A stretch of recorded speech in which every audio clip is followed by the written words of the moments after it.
went ahead and pulled the car forward here a little bit.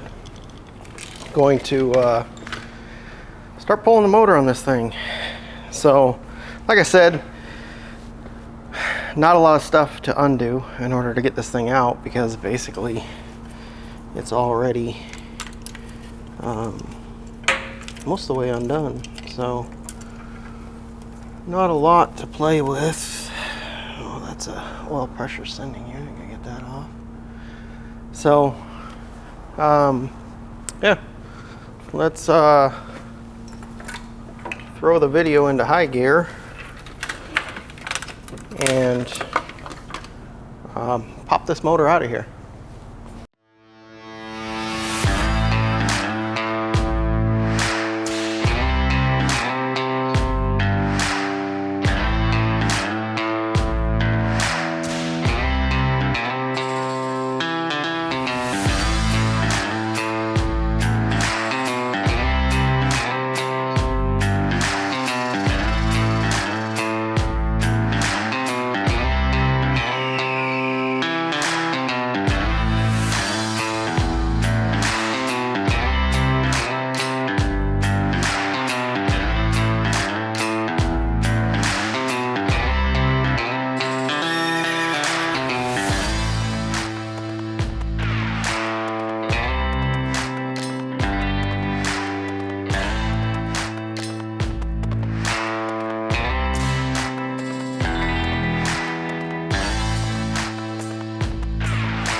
All right, we're back here on the engine. I know you're probably thinking to yourself like, well, what the heck? You know, we saw you pull it out, but now it's already in pieces. Well, had a little bit of a scare. With FEs, you don't really know what you got until you fully inspect them, right? The deal with the FE is they all say 332 on them.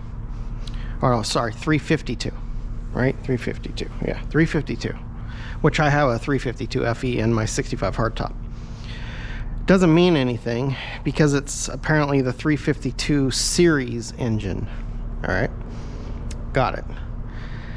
Then we start, anyways, long story short, it was about a 3 to 4 hour roller coaster of, yes, we have a 428. No, we don't have a 428. Yes, we do have a 428. No, we don't have a 428. Anyways, and in a second here, we'll walk through the things that'll actually show to you that yes, you do have a 428, the identifiers basically. So it was pretty crazy there after I had pulled the motor because we were scared we didn't have a 428. Well, ultimately the best way to determine if you have a 428 is to mic the bore and the stroke. This is a 428, which, you know, big relief on that one. So these are the ways you can actually tell a 428.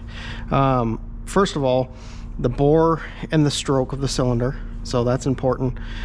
This will ultimately tell you. But if you haven't taken the heads off or you don't want to take the heads off, on the 428s, they did this thing called etching. So in the manufacturing process, when the guys that were actually casting the block, they would take a tool or their finger. I've seen some of them where you could totally tell it's somebody's finger. This one looks like they took a screwdriver or something, like a little plate of metal, and made this A. The A stands for 428. This is your standard 428. If it had a C here, that would be your Cobra Jet. Obviously you don't want to take this for granted that, oh yeah, okay, just because it has this means it's actually a 428. There's a couple other ways you can tell too. On the 68 and later blocks, the government actually mandated that they put the serial number, so the VIN number of the vehicle was stamped in the block right here. You can see this one doesn't have one because this is an early block. The way you can tell it's an early block, without me dumping all of the lifters on the ground, is right under here. I know you can't see it because I have to turn the block upside down, but right underneath where the oil filter goes.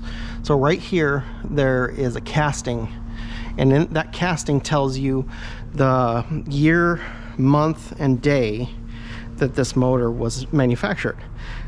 This one, first number is a 6, so this was manufactured in 1966. So good news, this is an early block 428. The next letter tells you what month. This is a D, so it was April. And then the next number or numbers will tell you which day in April. This one actually ended up being a 1, which again, that was one of the reasons to get scared again, because, you know, who knows what guy in the factory was like, all right, for April Fools, we'll go ahead and put an A on the back of this thing and make them think they have a 428. Well, good thing they didn't do that, because this is a 428.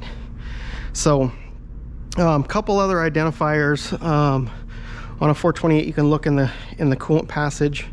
There's a casting in there, except for those got worn down really easy. Some of them were hard to see, and some of them didn't even get them.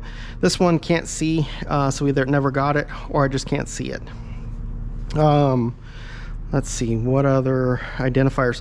So the diamond pattern here on the coolant passages, they say not to go by these because some of the 390s also got these, but that's also an identifier of the 428. When the oil pan is off and you flip it over, on a Cobra Jet there'll be webbing, on a non-Cobra Jet, just regular 428, there'll be no webbing. That's another way you can tell. And then also on the crank, depending on what it's stamped, will tell you what it actually has. So, but this one mic'd out to be 30 over and the correct stroke. So this is a 428, which is good news, you know, really good news. So what we're gonna do now that we know it's a 428, and I do apologize that, you know, the last thing you saw was just the motor actually coming out of the car here. What we're gonna do is just go around and inspect some of the stuff on the engine, so we know right off the bat. One of the problems and one of the reasons why we pulled the motor was because the lifters themselves weren't spinning in their hole. So if you take a look at the lifter, you can see it has a circular pattern, right, which is very good. That's what you want to see, because that means the lifter is actually spinning. So I'm not seeing grinding marks on any of the lifters, which is good. They all look nice, and you want to see that round because that's it spinning, and so they all look that way. So looking at the other side too, the cup, I'm not seeing anything going on there as well. Everything looks good. None of them are ground down. Every single one of them looks completely fine. I don't see any problems with any of them. There's no strange marks, no gouging, no anything. They all look fantastic. So back to where's the problem. Obviously I'm not going to use any of these, so don't worry about me just setting them down because I'm not using this.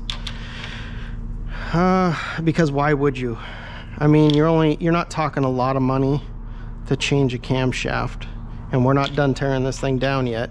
I don't think I'm going to actually remove the pistons. I don't really see a reason to, other than there are some marks. Some of them are a little deep. Let me get a flashlight. We'll look at the cylinder heads and stuff too. But so like this one here, you can kind of catch it with your nail. Most of them look okay. Like the cross hatching and stuff looks good. You know, this one looks a little polished, which is just bad break-in. That's what happens when you don't break a motor in right. You'll just polish the cylinder walls. You don't want that. This has got some marks. That's got some marks. Got some marks. Same there too. So another thing you want to inspect, if you can see this, I don't know if you can actually see it or not, but if you look down the hole here at the camshaft, what you should see is the hole, the center of the hole, and the camshaft should be off center to the hole. Not completely, but just slightly off center. Like I can see the whole lobe, but the gap on this side of the lobe is like this, and the gap on the other side is like that, which means that lobe is offset. This one is offset this way. This one is offset that way. This one is offset that way. That's what you want to see. You want to see the offset in the lobes, and you want to look at the wear pattern on the lobes themselves, which from here, I'm really not seeing anything strange. That one's kind of got a weird pattern on it.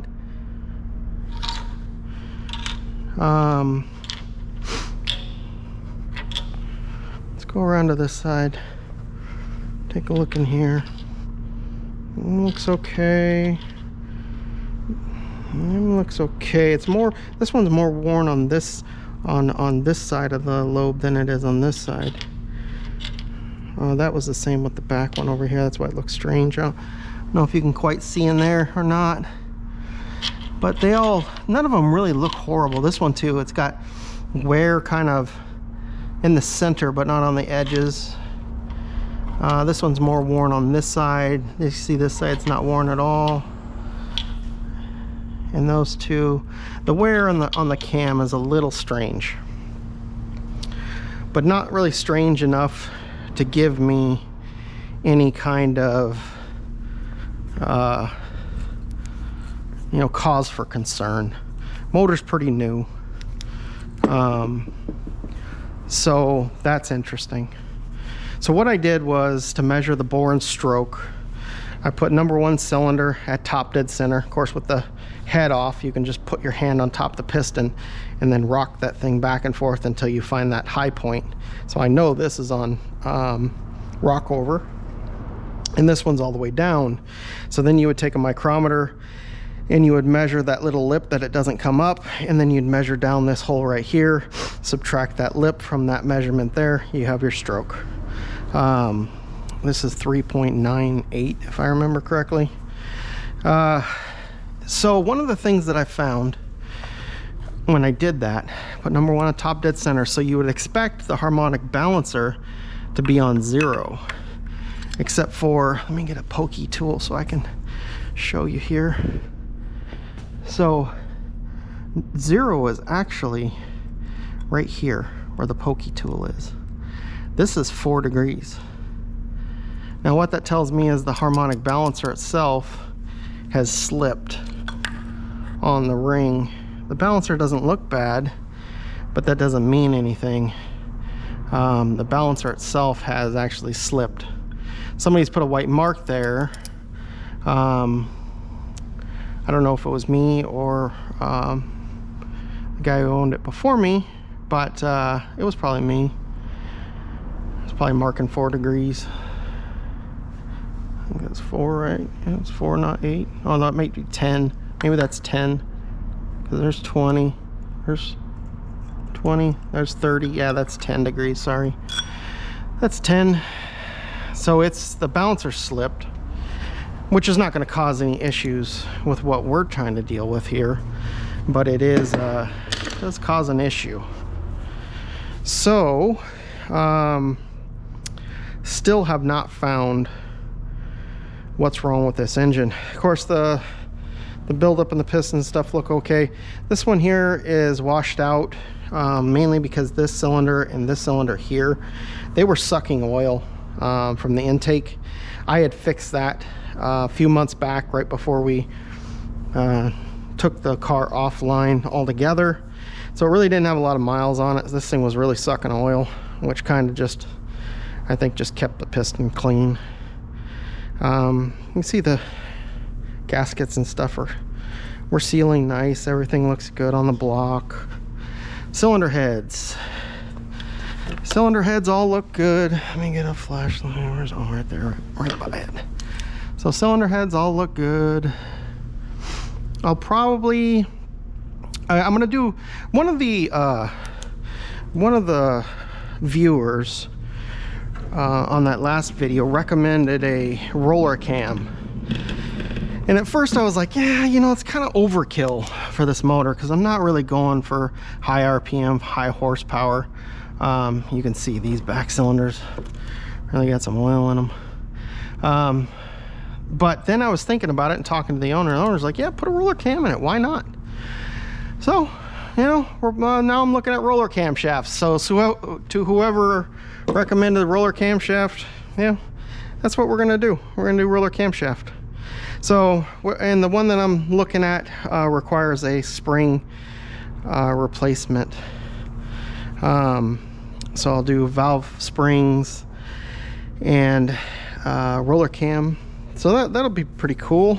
So when I pull the springs off, I think I'm just gonna lap all the valves, make sure they're all sealing good. There's no problems with any of them. Other than that, cylinder heads look great. Don't see any issues there. They're all nice and flat and sealing and blah, blah, blah. So this is what I was talking about with the push rods, and the reason I threw them all in here is because exactly the reason you see them. They're all gouged really bad.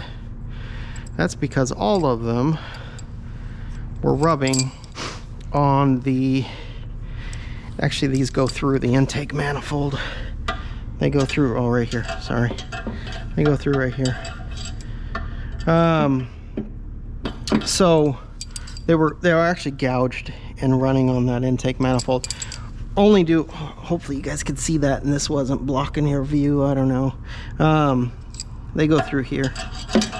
So they were all rubbing on the intake. See, some of them are worn pretty bad. Got some pretty good gouging on them.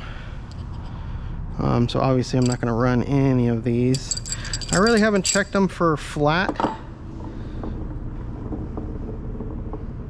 Seems okay. They seem flat. Oh, that one almost took a dive. Not that it matters, and they're all just going in the trash, but maybe I'll keep them around for an art project.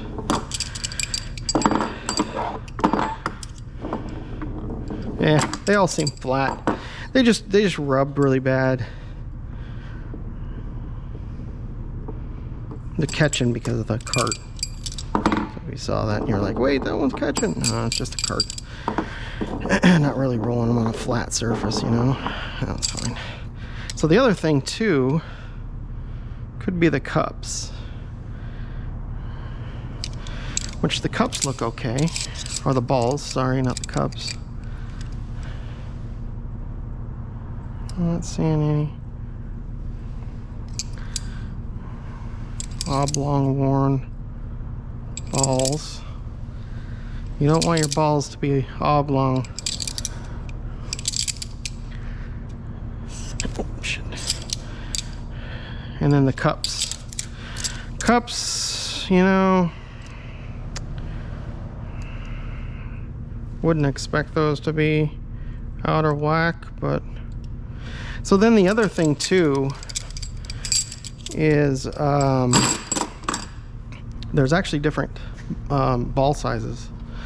So you have to make sure when you order these, which this looks like bigger ball than the lifter. I'll have to take a look at that a little closer. That could be causing an issue. If this is the wrong ball end on your push rod to your lifter. Oh, it doesn't look bad though. So that can cause an issue as well. The other thing too is I look down in here and I'm not seeing any issue with the lifter. I don't really feel any sharp edges, anything that could be holding it back. The lifters themselves don't look like worn funny or anything. They all look pretty good. Don't know where this one went. We'll sit here, why not? Don't care, I'm not using them anyways. So yeah, so this is where we're at. Don't know what's going on. I'm thinking now that it could be in timing. So what I'm going to do is I'm going to finish taking the front end of this engine apart, take all the accessory drive off, pull the timing cover, check the timing, put a degree wheel on it, see if something funny is in there. You know, sometimes you'll get a guy at the engine shop that thinks he knows, oh yeah, you know, move this one 2 degrees advanced, move this gear, you know, 4 degrees retarded, and you get the perfect setup, blah blah blah. You know, I never mess around with the timing gears unless you're dealing with a high-end race car. You know, just set it to stock. Unless you're going for just crazy horsepower, you don't really need to be messing with that. Now I don't know if that's the case. At this point I'm thinking that's all I got left really. I am going to check the bearings and stuff underneath, even though I'm not going to pull the pistons out of it. I really don't see a reason to pull the pistons out of it. You know, it is an early block, so the metallurgy back then was kind of, you know, not as good as it is now. So these little scratches and stuff you see in the cylinder walls, I'm not really too concerned about it. One in there that feels pretty good, but I mean, I had pretty good compression across all the cylinders. So I really just, you know, don't feel like messing with that. I don't think it's really necessary. But we'll keep digging into this thing and see what we can find. All right, guys. I'm actually trying to keep these videos somewhat short. So that's going to do it for this video. Next video, we're going to dive into this thing a little bit deeper. I'm going to start tearing some of the front of it off. Check the cam timing, that kind of stuff. I'll make sure I record that so you guys can see what's going on with that. But that's going to do it for this video. If you guys have seen anything in this video that you think could be the culprit for what we got going on basically loss of power at higher RPM, just kind of a doggy motor all the way around, please let me know. This is only the second FE that I've ever messed with. First one being my 352, which turned out to be a pretty good motor. This one I didn't build, but you know, in the end, I guess I'm going to be building it. Probably not fully, but because I think the pistons are doing okay. But you know, we'll see as we tear into it a little bit further. But anyways, guys, thank you so much for watching. If you haven't already done so, please like and subscribe, and I'll see you guys on the next one.